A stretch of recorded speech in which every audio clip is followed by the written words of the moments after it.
11월 14일 토요일입니다. 역대하 11장 1절로 23절 말씀. 르호보암이 예루살렘에 이르러 유다와 베냐민 족속을 모으니 택한 용사가 18만 명이라. 이스라엘과 싸워 나라를 회복하여 르호보암에게 돌리려 하더니 여호와의 말씀이 하나님의 사람 스마야에게 임하여 이르시되, 솔로몬의 아들 유다 왕 르호보암과 유다와 베냐민에 속한 모든 이스라엘 무리에게 말하여 이르기를, 여호와께서 이같이 말씀하시기를, 너희는 올라가지 말라. 너희 형제와 싸우지 말고 각기 집으로 돌아가라. 이 일이 내게로 말미암아 난 것이라 하셨다 하라 하신지라. 그들이 여호와의 말씀을 듣고 돌아가고 여로보암을 치러 가던 길에서 되돌아왔더라. 르호보암이 예루살렘에 살면서 유다 땅에 방비하는 성읍들을 건축하였으니 곧 베들레헴과 에담과 드거와와 벳술과 소고와 아둘람과 가드와 마레사와 십과 아도라임과 라기스와 아세가와 소라와 아얄른과 헤브론이니 다 유다와 베냐민 땅에 있어 견고한 성읍들이라. 르호보암이 그 방비하는 성읍들을 더욱 견고하게 하고 지휘관들을 그 가운데 두고 양식과 기름과 포도주를 저축하고 모든 성읍에 방패와 창을 두어 매우 강하게 하니라. 유다와 베냐민이 르호보암에게 속하였더라.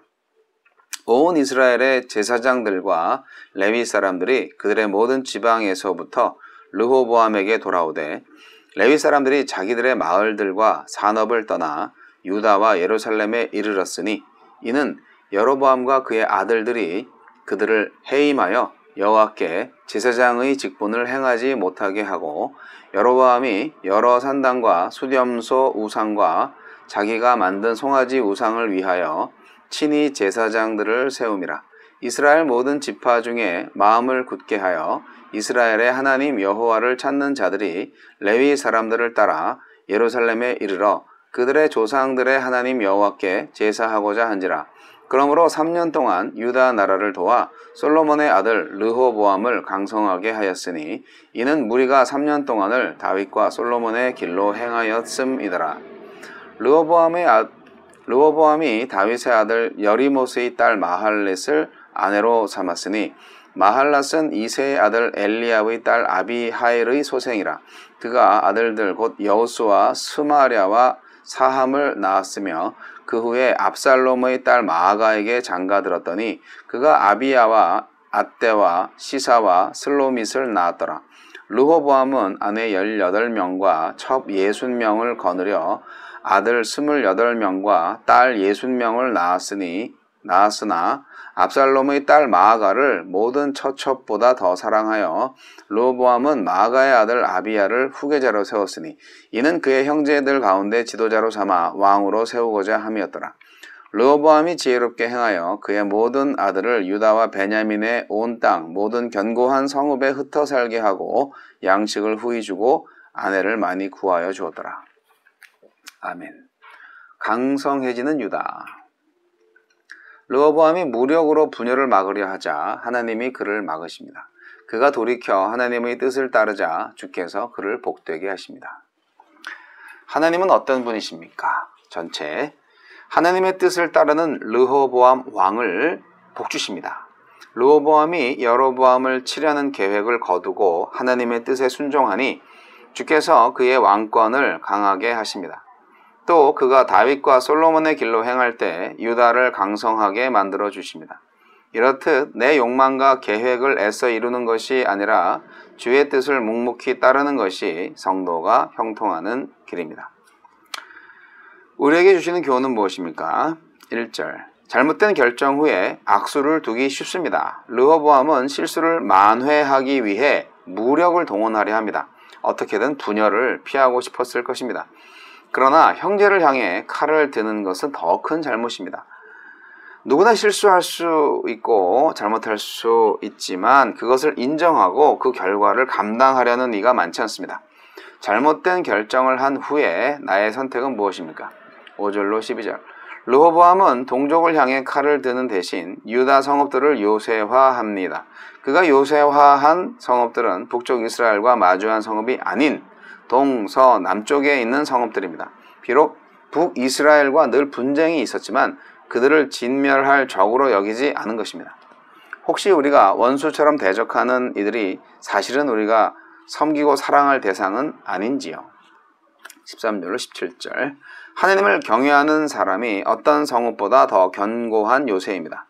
여로보암이 하나님을 버리고 우상 숭배에 나서자 북이스라엘에 있던 제사장과 레위 사람들이 예루살렘으로 망명해 옵니다.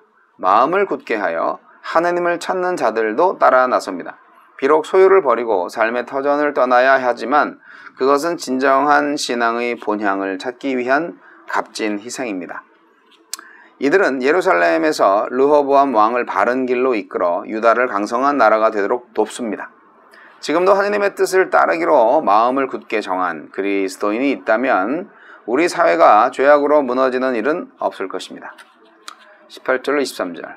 르호보암이 아버지 솔로몬처럼 이방 여인들과 결혼하지 않았어도 그가 많은 아내와 첩을 둔 것은 율법에 기록된 왕의 도리에서 벗어난 일입니다. 삶이 평안하고 일이 마음대로 풀리며 매사에 형통할 때가 가장 겸손하게 자신을 돌아보고 주의 뜻을 구할 때입니다. 매사에 주님의 뜻을 찾으며 겸손한 태도로 공동체를 섬기게 하소서. 오늘 말씀은 르호보암 왕 시대의 가장 좋았던 때의 이야기를 담고 있습니다. 르호보암은 유다와 베냐민 지파를 모아서 이스라엘과 싸워서 나라를 회복하려고 합니다.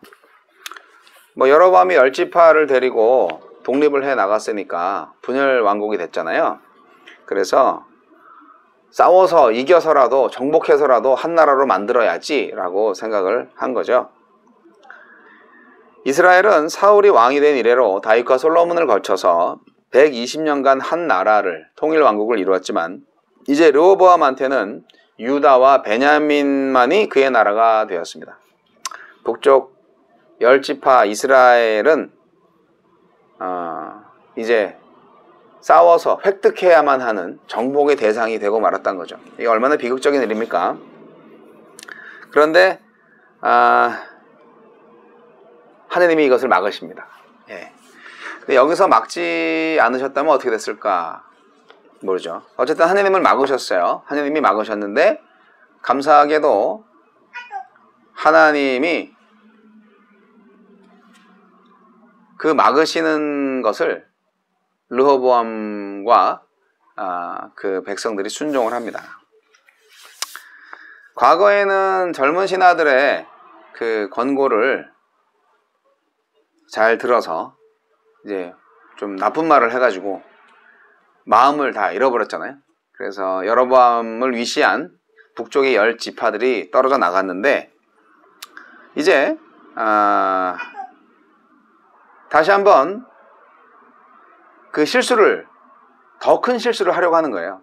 또 젊은 신하들의 말을 듣고 용사 18만 명을 세워서 전쟁을 벌이려고 했던 거예요. 그래서 이 도저히 안 되겠다. 그래가지고 하나님께서 스마야 선지자를 통해서 이스라엘의 분열이 자신의 뜻임을 알리시고 전쟁을 막으십니다. 야, 너네들이 싸우려고 하는 그 대상이 너희 형제들이야. 분열은 내가 만든 거야. 싸우지 마. 돌아가. 그렇게 말씀을 하셨죠. 왕이고 또 정말 용기가 출중한 그런 군사 용사들이었지만 그들의 생각에서는 참 이게 옳게 보였지만 그러나 하나님의 눈으로 볼 때는 옳지 않게 보였다 하는 현실입니다. 그래서 하느님이 각자 집으로 돌아가라고 명하셨을 때 결국 순종을 하게 됩니다. 참 감사한 일이에요. 그 왕국의 분열이 사실은 르호보암의 그 막말 때문에만 이루어진 것이다라고 볼 수는 없습니다. 왜냐하면 이 일이 하나님께로 말미암아 난 것이다라는 의미와 같은 거예요. 그 10장 15절에 나와 있는 것, 내게로 말미암아 난 것이다라고 말씀하신 게, 그러니까 남북 분열이 하나님의 뜻이었다. 이렇게 하나님 하나님이 스마야 선지자를 통해서 말씀하셨다는 건데, 이게 뭐지? 그럼 르호보암이 실수해서 그렇게 된 게 아닌가? 사실 이것은요, 솔로몬 때부터 있었던 거예요. 왕국의 분열은 솔로몬의 배교로 말미암아 이루어진 하나님의 심판입니다. 이게 열왕기상 11장 9절로 12절까지 나와 있는 내용입니다. 33절에도 나와 있고, 하나님은 역대하 7장 14절, 그 아주 유명한 구절, 그 말씀을 통하여서 악한 길에서 떠나서 회개하는 자에게는 구원을, 용서를 약속을 하셨는데요. 솔로몬도 사실 자기가 죄를 인정하고 회개를 하면 용서해달라고 기도를 했죠. 하지만 솔로몬이 하나님께로부터 경고를 받았을 때 순종하지 않은 적이 있습니다. 열왕기상 11장 9절로 10절을 살펴보시면 그 내용이 나오는데요. 하지만 솔로몬을 하나님께서 심판을 확실하게 하시지 않습니다.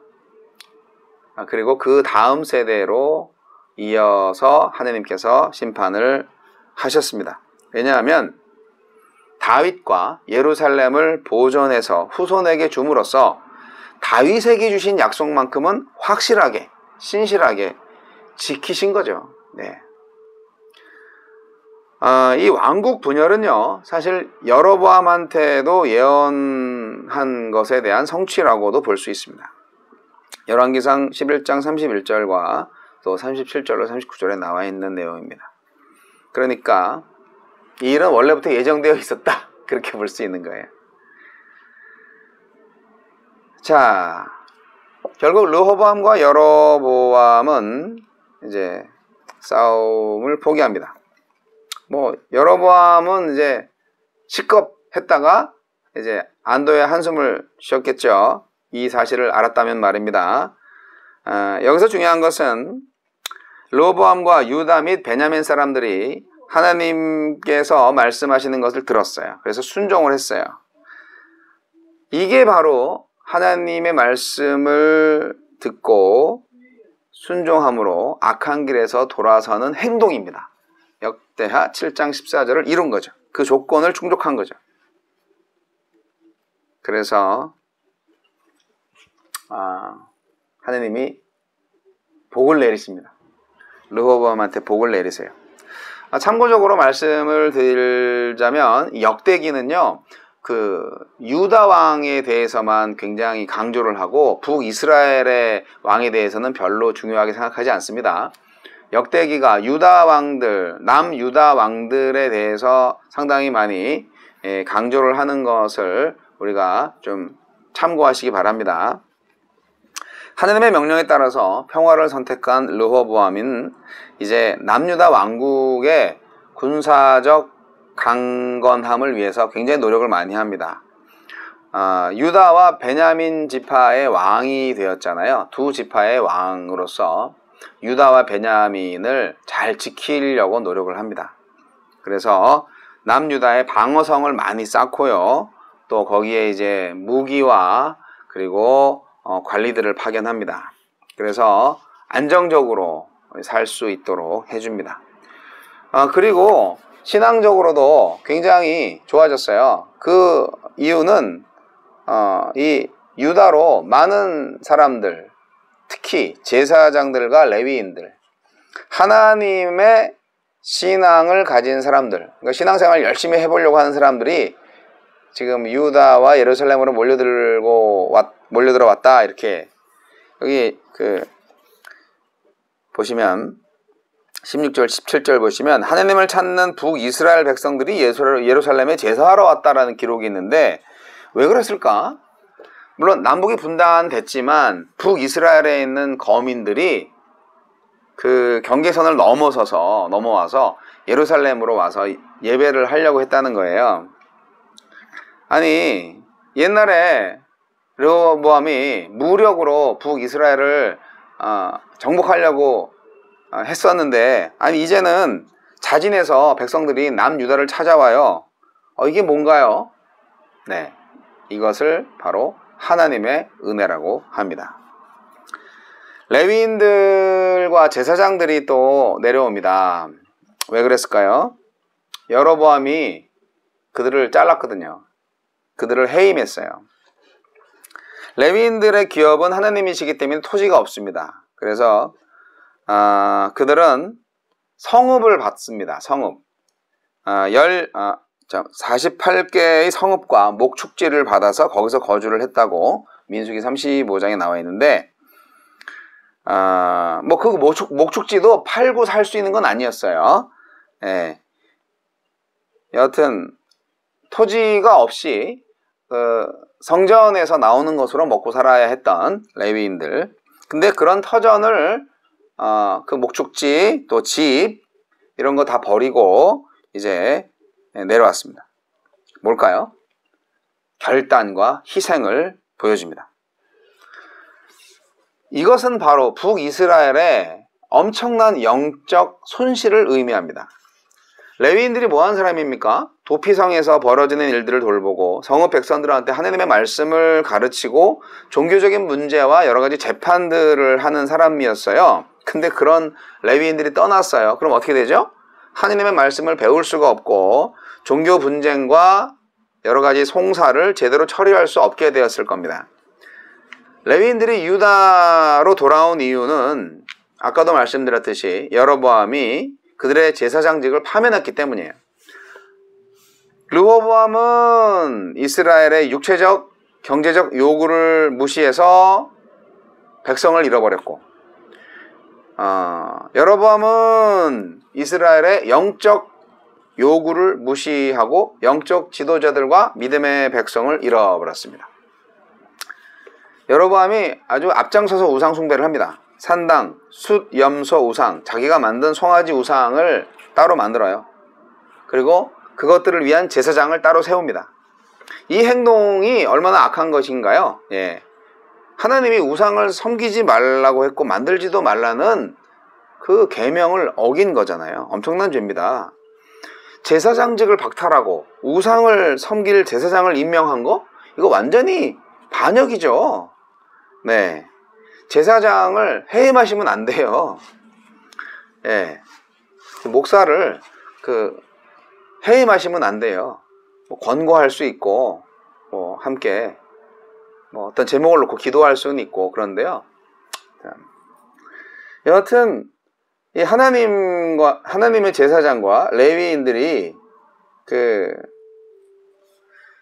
참 핍박을 많이 받아요. 해임됐다는 게, 예, 이게 구약 성경에도 있었던 일이네요. 하나님은 이 레위인들 제사장들을 어떻게 뽑았나요? 네, 흠없는 사람이어야만 했어요. 레위인들은. 이 레위인들의 직무는 하나님의 선물이고요.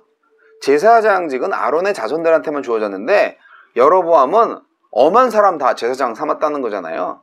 엄청난 배교의 죄입니다. 결국 백성들로 하여금 하나님으로부터 멀어지게 했죠. 그래서 북이스라엘은 아주 신앙적으로 망가진 나라가 된 거예요. 반대로 이스라엘의 종교 지도자들과 그들을 따르는 백성들은 유다를 견고하게 세웠고 왕을 강하게 했습니다. 왕의 견고함과 왕의 강성함이 그들이 3년 동안 하나님의 길을 따름으로써 이루어졌습니다. 다윗이 갔던 길, 그리고 많은 부분 솔로몬이 갔던 길을 가게 했던 거죠. 국가적으로 또 영적으로 안녕하게 되고, 그리고 르호보암 왕 가족에게도 번영이 찾아왔습니다. 많은 아내들, 많은 자녀들. 네. 여러분, 르호보암은 이때까지만 하더라도 자신의 뜻보다 하나님의 뜻을 따랐습니다. 그리고 먹고 사는 문제, 산업보다도 신앙을 선택한 레위인들 너무나 멋집니다. 이런 사역자들이 오늘날 필요한데요. 레위인들의 산업은 하나님 자신이라는 것을 잊지 마십시오. 오늘날 사역자들, 목사들은 하나님이 산업이 되어 주셨습니다. 그것을 우리는 잊지 말아야 됩니다. 그런데 불쌍한 여로보암, 하나님보다는 우상을 숭배한 여로보암. 사실 여로보암한테도 하나님은 약속을 하셨어요. 하나님의 계명에 순종하면 여로보암을 위해서 견고한 집을 세워주겠다고 약속을 하셨는데요. 하지만 여로보암은 자신의 견고한 왕국을 스스로 세우려고 우상을 만들고 그 우상을 섬기도록 백성들에게 강요를 했습니다. 합법적인 제사장들을 해임하고 임의로 제단을 만들고 임의로 숭배할 신을 만들고. 이게 왜 그랬을까요? 종교적 주도권을 예루살렘에게 뺏긴 이후에 초조했을 거예요. 결국 어떻게? 하나님이 기뻐하지 않는 최악의 선택을 하게 된 것입니다. 이스라엘에는 복이 떠났습니다. 여러분, 우리가 추구해야 할 것은 어떤 상황 가운데서도 하나님밖에 없음을 기억하시기 바랍니다. 그리고 단 3년 동안이지만 르호보암이 그래도 잘했다. 예, 감사하잖아요. 예, 르호보암은 17년 동안 잘 다스렸고요. 위기를 잘 모면했습니다. 물론 그 다음 얘기는 좀 힘든 일이지만 그것은 주일 설교 시간에 나누도록 하겠습니다. 여러분, 하나님의 뜻을 따르는 사람이 되시고 산업보다 신앙을 선택한 레위인의 삶을 사시기 바랍니다.